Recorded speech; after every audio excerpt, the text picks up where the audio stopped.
ways to grow a business is leverage. Then you add revenue-generating pillars leverage. Now, here's where it gets really cool. Remember I told you there are 93 different referral systems that I have because Bob persuaded me benevolently to gift it to you?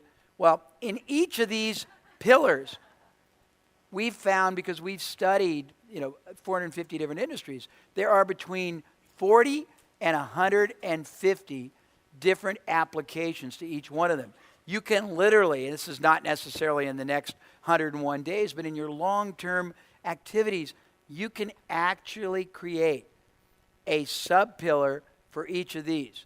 As I said, telemarketing, right away, you can use them to set appointments, you can use them to follow up, you can use them to resell, you can use them to convert people who didn't buy, you can use them to introduce new products, you can use them to get them back.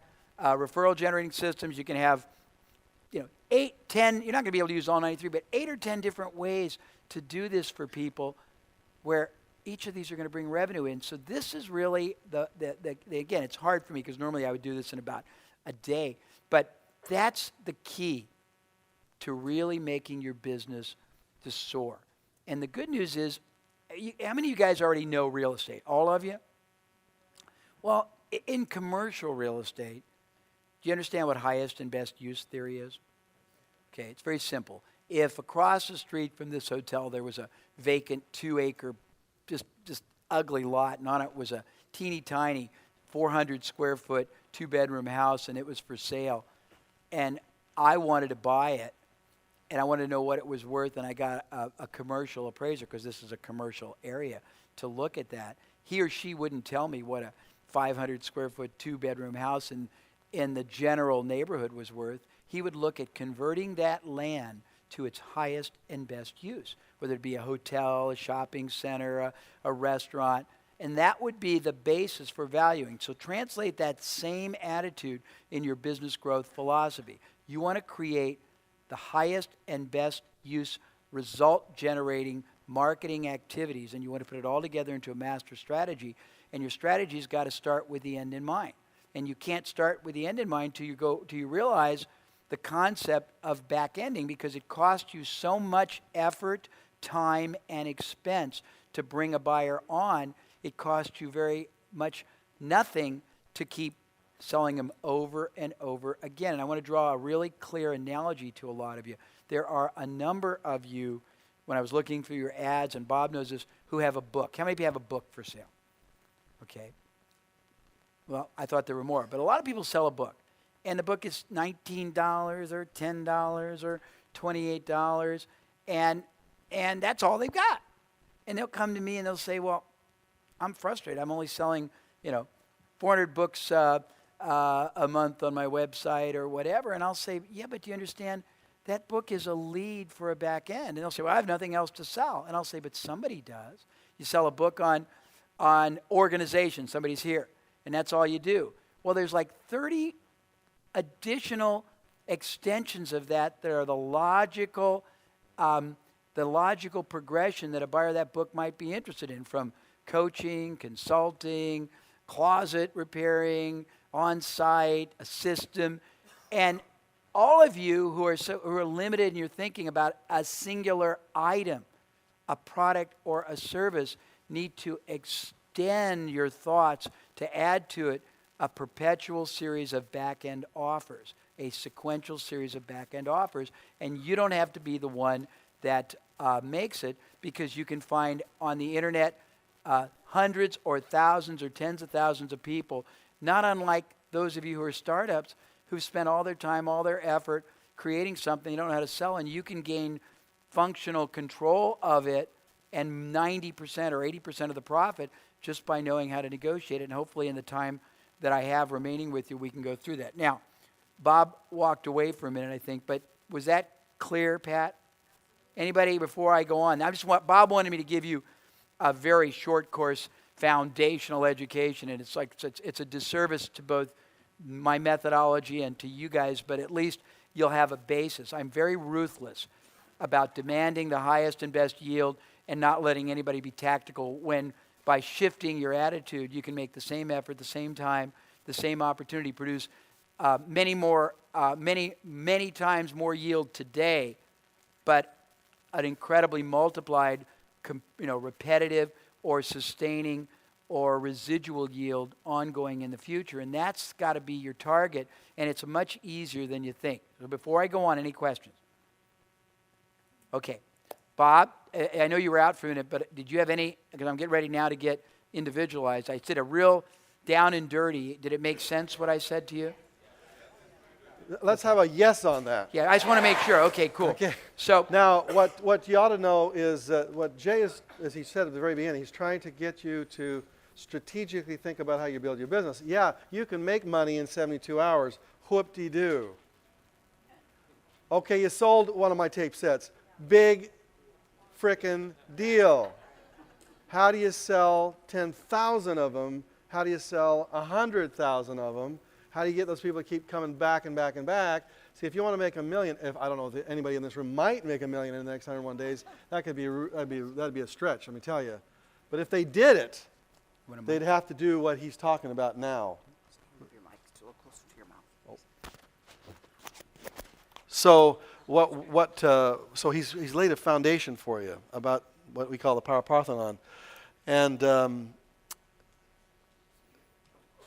having laid it as a foundation, the strategy of it, the next 101 days you're going to be using this stuff. What we want you to do is watch now as he takes one or two or three or four of you, maybe as many as 8 if we can get that through, and how you go deep on one particular strategy. And he's going to pull out some of the stuff that's right up here. And you say, well, if you're going to make it in 101 days, you ought to do this, this, this, and this. And all the other brilliance that he usually does during one of the, we call these a hot seat. So when you're on a hot seat, you're having brilliant minds kind of focus in on your particular strategy. Now, he's gone through, I think you have you not, Jay? I've picked some. He's picked some people that he would like to bring up here and put on a hot seat. So, Jay, are you ready to pick the first person? I want to do one other thing first. Okay, shoot. And you're online, right? You're online? We are. Are you online, Phil? Phil, are are we online? Are we online? Okay, I want to give you guys some leverage on copywriting just in general. I want to give you some leverage in building a back end in general. Cool. So I'm going to just take some hypothetical things because I went through a lot of these and I want to show you. First of all, your attempt at copywriting was admirable. That's the positive. Your execution was noble, but the impact needs improvement. And so what I've done for you, because again, copywriting, there is a formulaic, and Steve did a very nice job of giving it to you, but I've taken the liberty of giving Bob 2 documents. One is called 101 of the world's greatest headlines, and these are, I used to compile these. Okay. And let me tell you You'll what have that to do. today. These are ones that have always worked and pulled like mad. And every time I do a 4 or 5 hour session at one of my programs on copywriting, I make everybody go through all 100 of these at least 5 times and write 5 variations of each one for their business and then pick the best ones. But you're going to get that. There's another group, and some of them are included in there. It's called $37 million headlines. These are ones that have always generated millions of dollars. But what's very important, thank you, but I don't need that. What I need is you do something with it. What's very important is next to each one is a very clear, succinct, little 2-paragraph or 1-paragraph explanation of the basis, the construction, the psychology of what makes that kind of ad work, because you guys are missing a couple of points. And I want to make a couple of points. Yep. In Steve's defense. Oh, no, not knocking Steve. No, I'm not knocking him, but he says, I've got a list of 100 headlines that I'd like to pass them out to them. And I refused. I would not let him do it. I did not want you to copy somebody else's headline yet. Yet. I wanted you to have your own stab at it, to try and to see how is this possible for me to do. Now you've tried it. Now he's going to give you the 101 best headlines. Now you'll go through, now I see, this is what I could do. Well, if I just given you the headlines, you know what you would have done? You would have gone down and picked one, copied that, put your name in it, and learned nothing. Yeah, so and Steve wanted to do that, and I wouldn't let him, okay? You know what he did? Steve said, I'm going to make Jay look good. I'm going to make Jay look good. That's cool. That's cool. But see, I want him to have them too. But let me give you a couple of, and again, I want to work individually, Bob, but if I don't do these things, Yeah. I mean, I'm just trying to give you a very quick, fast track catapult out of mediocrity, okay? So when I read all of your letters, We don't want that. when I read all of your letters, there's a couple of blatant oversights. Okay? The first thing is that the purpose of a headline is very simple. It's to clearly, powerfully, provocatively denominate to the intended reader only the biggest payoff, benefit, advantage, relief, enhancement you can give them. Most of your headlines were nebulous, they were abstract, or they were self-serving. There's a concept in copywriting, which I'm sure Steve probably introduced, but I got to hit you with because you didn't get it. It's called the you attitude. Let me give you the easiest graphic illustration. I am taking up 3 valuable, expensive, and very strategically critical hours of Bob's activity and of your time. If I used it self-servingly or if I babbled incongruently and I just basically gave you a bunch of gibberly jazz, you'd be very upset. You are hoping and expecting that every minute that I share with you will be in your best interest, and I'll give you stuff that is going to benefit you, not me. Really, aren't you? Yes. That's human nature. Human nature is immutable. It is immutable. It is immutable. Whoever you are reaching, it's all about them. It's not about you. You almost want to be transparent, but when you say I, do you think anybody really cares? And it's being read by one person at a time, or if you do it electronically, it's being seen or heard, whether it's a teleconference. It's all about you and you and you. It's not about me. And that's a big screaming mistake. Now, I'm going to make it easy for you because God bless Steve and me and all the other copywriters. I'm going to give you the fast track shortcut. I'm going to call it the Amazon.com School of Copywriting. I'm going to show you how to get probably a $10 billion worth of copy written for you free. Would that be useful? Yes. May I do that before we do it? Yes, okay. yes, yes. So when you have a problem and you're trying to write copy until you become masterful at it, there's an easier shortcut. And here's what you do. You go to Amazon.com. Phil, let's go to Amazon.com. You take the subject, and as you start with a general, and then you go granular. By that I mean, because there were a lot of people on weight loss, and then you might have a specific one. Look up weight loss books for me. You take the concept. Guys, I'm trying to shorten this. It took me like years to figure this out, and I thought one day, God, they don't realize that they're spending all this money so I can write great copy instantly, and you can too. Okay, look up weight loss books. Okay, so you look up the topic in its general sense first. Go to it. You look at the top 100, and you look at the titles and the subtitles, because if we did it correctly, go down. Many will be conveying to the reader the big payoff. And as we know, Bob, titles can't be copyrighted, and I don't recommend that you use them verbatim, but they sure are a fast emulation and modeling tool. And if you go through these, you'll get an incredible list of headlines, subheadlines, cross-headlines. Headlines, that makes sense. Subheadlines, they precede or they follow the main line. They are the embellishment or the parenthetical comment. Cross-headlines are the categories that you want to build your sales letter, your email, your website, your landing page. Does that make sense? Okay, if you have a long letter, I don't know if Steve might have taught you this, or you have a website, it's daunting for a reader to read, 5, 10 pages. You want to have cross headlines about every 4, 5, 6 paragraphs, which summarize the payoff or the content or the benefit or the big screaming information that resides below, because a lot of people will skim through the whole thing and zero in on one part that resonates, and then they'll back up and read the rest. Does that make sense? And your job is to make sure I'm not abstract. No, you're doing great. Okay, now let's go to the top. Let's take another one, because there was a book on osteoporosis. Let's look up arthritis for a minute. Would you already do it? Stay here. Let me do something different. Give me a book that's got a good title. Stay here, Phil, in weight loss. Let's find one that's got a good headline. Where's it at? My brain isn't seeing. I keep going. Eating for life. See, this is not as good. Like the ultimate weight solution, 7 keys to weight loss freedom. Eating well after weight loss, sir, now. Absolution. Keep going. Missing link. Okay. Let's go to the missing link for a minute. Why don't you use that? Let's go to that. Hit it. Now I'm going to show you the next level, how to write great copy. The key to great copy, and when I send you this document called the Strategy of Preeminence, and I'm not really like trying to tease you, it's just that it's like a day and a half worth of instruction that I don't have time for, and you can do it in your own. Hopefully you'll be self-motivated to do this.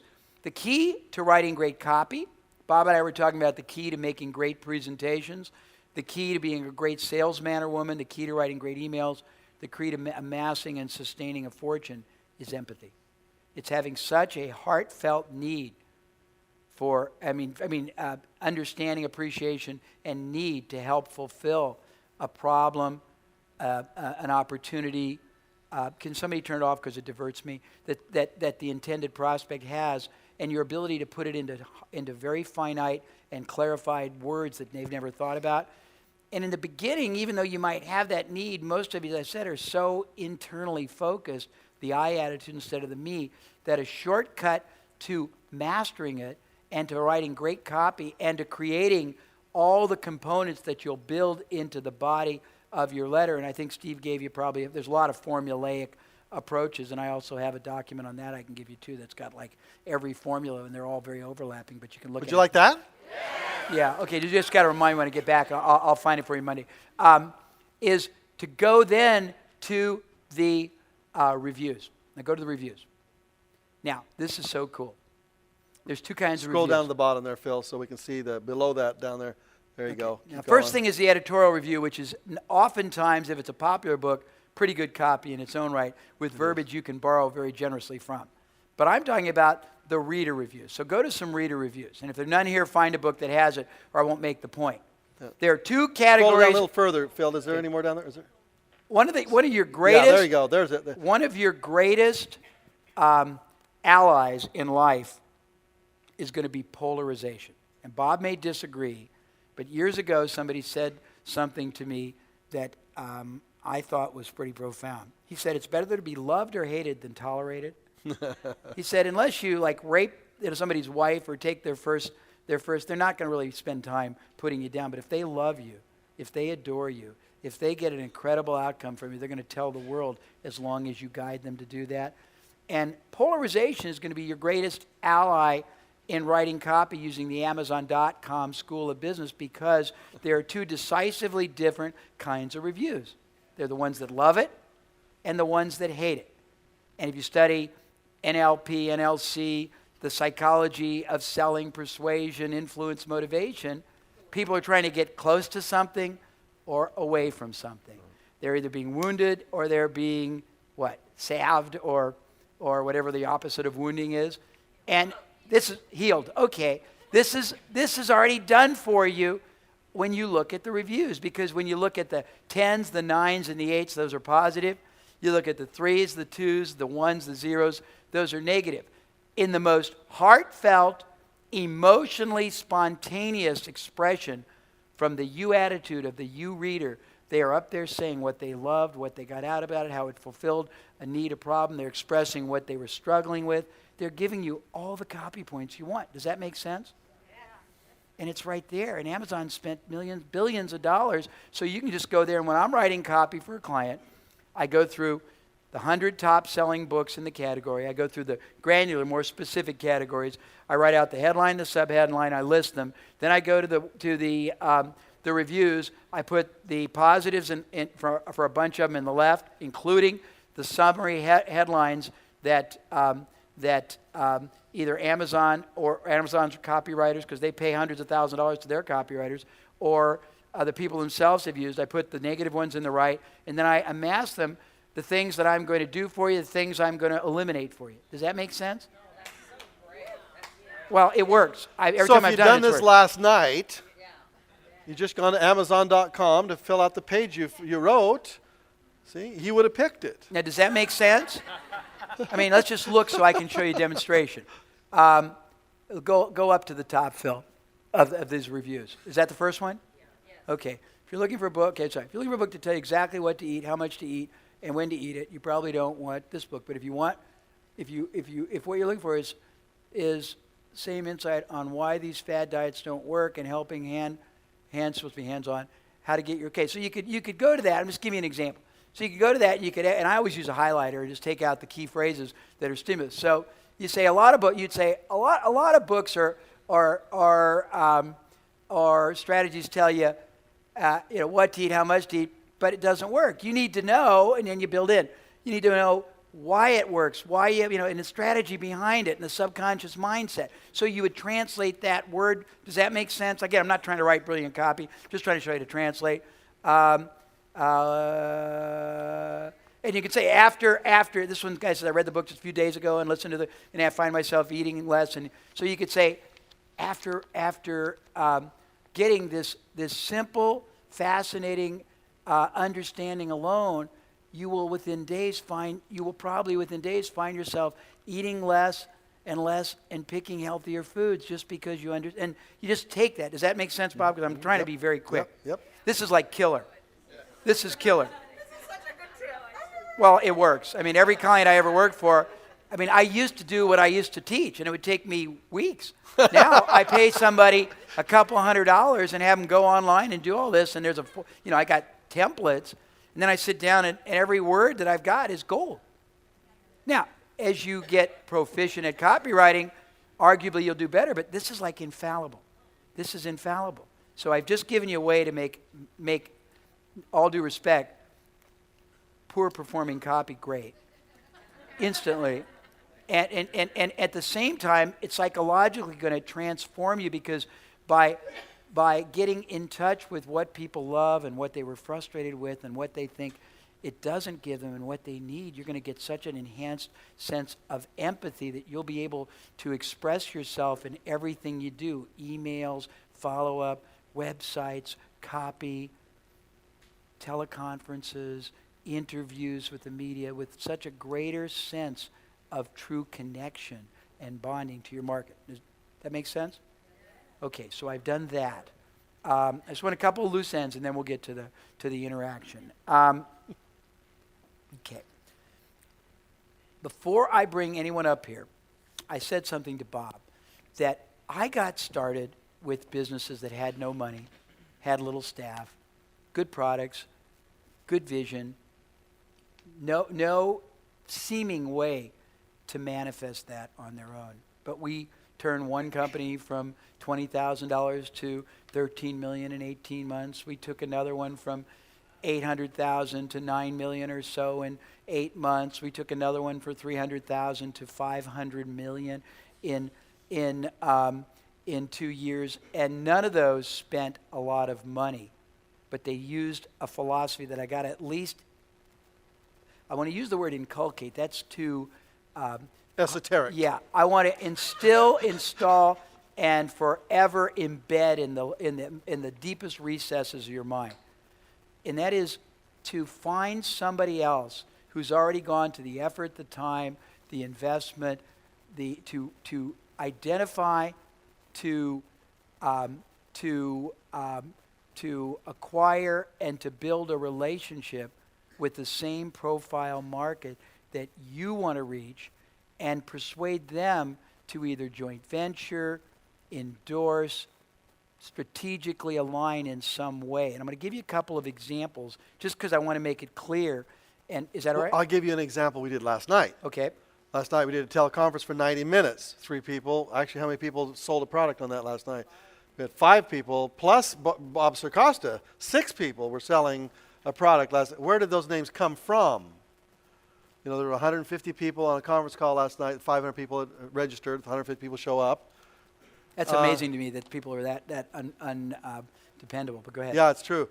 But these 150 people bought, products from all 6 of those people. But they got there because they had a relationship with me, and because I had spent enormous amount of time and money building this conference call system, So we just send out one email, and boom, 6 people can sit and talk to those people. Now, I didn't ask any of those people to share any of that profit with me, because that's the only time I'll ever do that. Ever.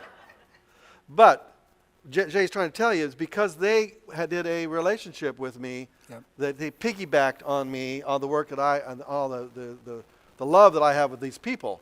You have to do the exact same thing of what we did last night. And the reason you'll do it when you get this other document I'm giving you called the Strategy of Preeminence, that you will see that you are more important to their lives and you need to be in their lives, and failure for you not to get them aware of you and to extend to them the chance to avail themselves of your product or service is denying them a higher quality of life. And so you have like a moral obligation to do what I'm going to say. And I'm not trying to be metaphysical or spiritual. I'm just telling you how it really is. Okay, well, we can be metaphysical and spiritual and go to an elevated plane. So let me give you a couple real examples that make what Bob just shared pale. Okay? When we started out with this product, Icy Hot, we had no money, but we had a really cool product. And we understood that the back end was the game we were playing because it treated arthritis, bursitis, rheumatism. It sold for X. The cost was this much. The repeat factor was every 2 people bought, one bought 10 times a year forever until they died or somebody cured arthritis. We had no money, but we were able to realize what's called an allowable cost of sales. Is that too sophisticated? It means you figure out what a buyer is worth to you in the first sale. I'm shortening a lot of sophisticated stuff. And then all the other times you'll make money from him or her.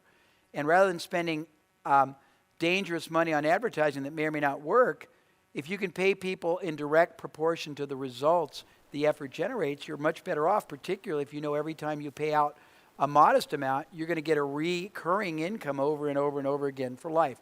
And that's a mindset. And it's called understanding the lifetime value of a buyer. Now, I'm not going to get into that now, but it's very important. Oh, good. Okay, so good if you understand it. Thank you. So what we went to all kinds of radio stations, television stations, magazines, catalog companies, people who sold any kind of product that had any kind of entertainment or any kind of a relationship with, and I can say now because I'm 56, somebody 50 and over, geriatric, we're all that way, and all of us that are over that, and we got them to offer our product. And we instead of paying for advertising, we paid for results. We let them keep 100% of the money on the first sale, and people thought we were crazy. But every time they got us a sale, we were accruing 10 more sales a year for, on average, 10 more years. And that company skyrocketed, and we got something like $20 million worth of advertising value for 0 fixed expense in the first year. And the business became so successful that we sold it for $20 or $30 million to a pharmaceutical company in the next year. When I got into the financial services business, which is about time I met you, I had as my client a brokerage firm. This was back in the halcyon days of gold and silver. And they were trying to build their business going in the outside market and wasting money on ads that didn't pull. They were doing lead generation. You get a lead, you convert them. All of you do lead generation, even if you sell something direct, because the first purchase is only the first introductory access to you. And if you have the right long-term strategy and you're not tactically minded, you will use that transaction to sell them more and more and more and more. And that's how you will turn a transaction into an income stream for life, which is what Bob advocates. And I've been advocating that also for years.